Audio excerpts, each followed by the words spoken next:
Hello guys, आज हमें पढ़ना है और एक पार्ट ट्रांसप्लांटेशन इम्यूनोलॉजी का, that is types of allograft rejection. जिसमें पहला है hyper acute transplant rejection. Hyper acute transplant rejection क्या होता है? इसमें पहला पॉइंट है, it starts with in minutes after transplantation. मतलब जब हम ट्रांसप्लांटेशन करते हैं तो आफ्टर फ्यू मिनट्स जो ये ग्राफ्ट है वो रिजेक्ट होता है, और before we close the patient हमें ये रिमूव करना पड़ता है ये ग्राफ्ट।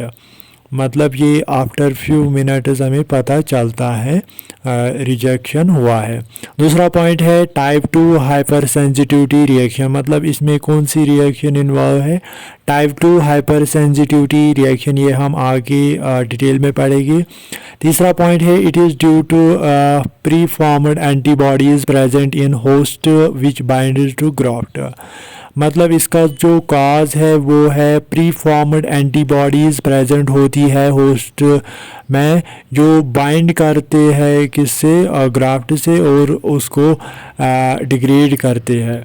प्री फॉर्म्ड एंटीबॉडीज़, अब आप बोलोगे ये प्री फॉर्म्ड एंटीबॉडीज़ कहाँ से आती है और ये क्यों प्रेजेंट होती है इस होस्ट में? प्री फॉर्म्ड एंटीबॉडीज़ इसमें इस होस्ट में प्रेजेंट होती है बिकॉज इसने पहले कभी ट्रांसप्लांटेशन करवाई होगी, तो तब इसकी बॉडी ने एंटीबॉडीज़ प्रोड्यूस की होगी और वही स्टोर रहती है इसकी बॉडी में, उनको बोलते हैं प्री फॉर्म्ड एंटीबॉडीज़। जैसे यहाँ पे है अब मैकेनिज़्म इसका, जैसे ये है किडनी, मतलब ये है एक ग्राफ्ट, और इस ग्राफ्ट पे एंटीजन होगा, और यहाँ पे प्री फॉर्म्ड एंटीबॉडीज़ है। प्री फॉर्म्ड एंटीबॉडीज़ ये बाइंड करेगी ग्राफ्ट एंटीजन के साथ। एज अ रिज़ल्ट यहाँ पे एक्टिवेट हो जाएगा complement system. Result is in strong inflammation against graft, और यहाँ पे एक स्ट्रॉन्ग इन्फ्लेमेशन हो जाएगा अगेंस्ट ग्राफ्ट। मतलब जो ये ग्राफ्ट है वो डिग्रेड हो जाएगा, वो ख़त्म हो जाएगा, मतलब रिजेक्शन हो जाएगी। दूसरा ये है, जो ये किडनी है ग्राफ्ट है, इसमें ब्लड वेसल्स होगी। ब्लड वेसल्स का जो इनर मोस्ट लेयर होता है एंडोथीलियल, उसकी जो सेल्स हैं एंडोथीलियल सेल्स, उससे बाइंड हो जाएगी ये प्री फॉर्म्ड एंटीबॉडीज़, और क्या करेगी? उसको डिग्रेड करेगी, मतलब उस एंडोथीलियल सेल्स को डिग्रेड करेगी antibodies. Cause aggregation of platelets, मतलब उस जगह पे प्लेटलेट्स एग्रीगेट हो जाएगी। फिर एज ए रिज़ल्ट जब ये प्लेटलेट्स वहाँ पे एग्रीगेट हुई तो वहाँ पे क्या हो जाएगा? Wide spread thrombosis of graft, मतलब वहाँ पे क्लॉटिंग हो जाएगी, wide spread thrombosis of graft. जब वहाँ पे क्लॉटिंग हो जाएगी तो फिर क्या हो जाएगा? Loss of blood supply in graft, मतलब जो ये ग्राफ्ट है उस तक ब्लड सप्लाई नहीं पहुंचेगी। एज ए रिज़ल्ट जब ब्लड सप्लाई नहीं पहुंचेगी तो वो ग्राफ्ट रिजेक्ट हो जाएगा, वो डिग्रेड हो जाएगा। फिर हमें क्या करना पड़ता है? Treatment is graft is removed, मतलब जो ये ग्राफ्ट है वो हम क्विकली रिमूव करते हैं before we close the patient. तो ये है हाइपर एक्यूट ट्रांसप्लांट रिजेक्शन, ये फ्यू मिनट्स में हमें पता चलता है। अब है दूसरा type, that is acute transplant rejection. Acute transplant rejection क्या होता है? It begins in first few weeks after transplantation, मतलब जब हम ट्रांसप्लांटेशन करते हैं तो आफ्टर फर्स्ट फ्यू वीक्स में हमें पता चलता है जो ये ग्राफ्ट है वो रिजेक्ट हुआ है।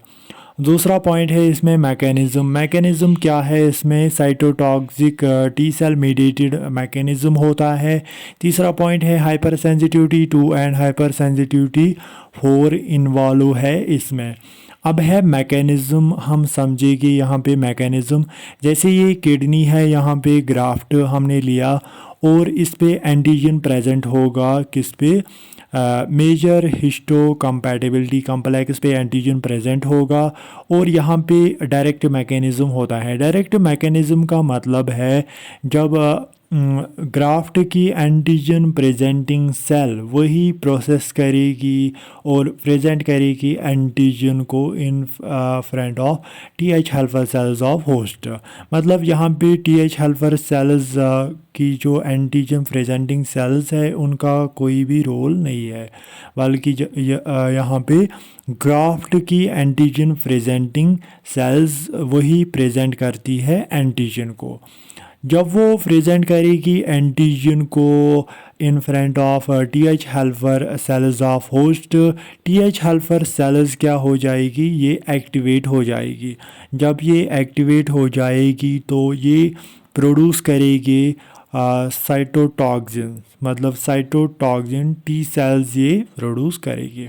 एज ए रिज़ल्ट जब इन्होंने साइटोटॉक्सिन प्रोड्यूस किए तो टी सेल्स जो है वो डिस्ट्रॉय करेगी, ग्राफ्ट सेल्स को वो डिस्ट्रॉय करेगी।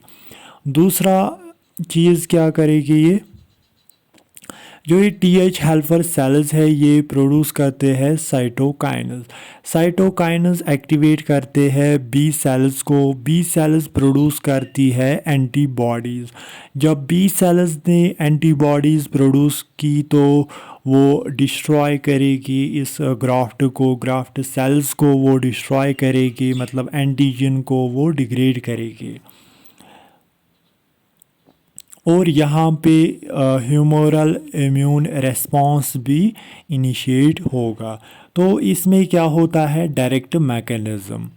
एक्यूट ट्रांसप्लांट रिजेक्शन में क्या होता है, डायरेक्ट मैकेनिज़्म। डायरेक्ट मैकेनिज़्म का मतलब है जो antigen presenting cell, antigen presenting cell का मतलब है ये कौन सी सेल्स होती है जो एंटीजन को एंगुलफ करती है, फिर डिग्रेड करती है इनटू फीसेस में, और जब डिग्रेड किया फिर प्रोसेस करती है उनको, फिर प्रेजेंट करती है उनको on the surface for TH helper cells के लिए। दूसरा है chronic transplant rejection. Chronic transplant rejection it begins after months और ईयर। दूसरा पॉइंट है इसमें type 4 and type 2 hyper sensitivity mediated होती है। Here graft antigen recognise first by host antigen presenting cell, मतलब इसमें जो एंटीजन है वो रिकॉग्नाइज करता है कौन, होस्ट एंटीजन प्रेजेंटिंग सेल, मतलब इसमें इनडायरेक्ट मैकेनिज्म होता है। जैसे यहाँ पे है ये antigen presenting cell of host. Antigen presenting cell of host ये एंगुलफ करेगी एंटीजन ऑफ ग्राफ्ट और उसको डिग्रेड करेगी इनटू पीसेस में, फिर प्रोसेस करेगी और फिर प्रेजेंट करेगी for TH helper cells of host. TH helper cells of host stimulate हो जाएगी और वो एक्टिवेट करेगी T cells and B sales.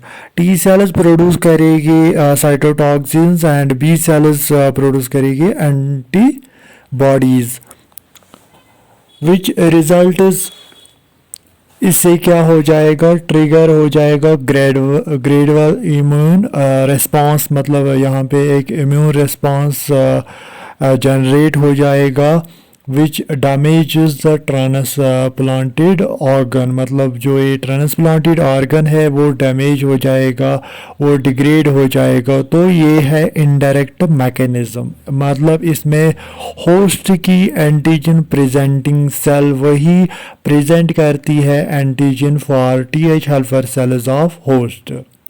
अब है HLA that is human leukocyte antigen which are proteins that help the body immune system to tell the difference between its own cells and foreign substance।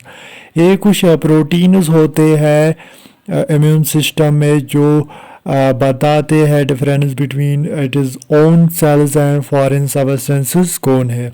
तो ये हमने पढ़ा types of allograft rejections. I hope आपको समझ आया होगा। और हमने इसमें डिस्कस किया डायरेक्ट एंड इनडायरेक्ट मैकेनिज्म कैसे होता है।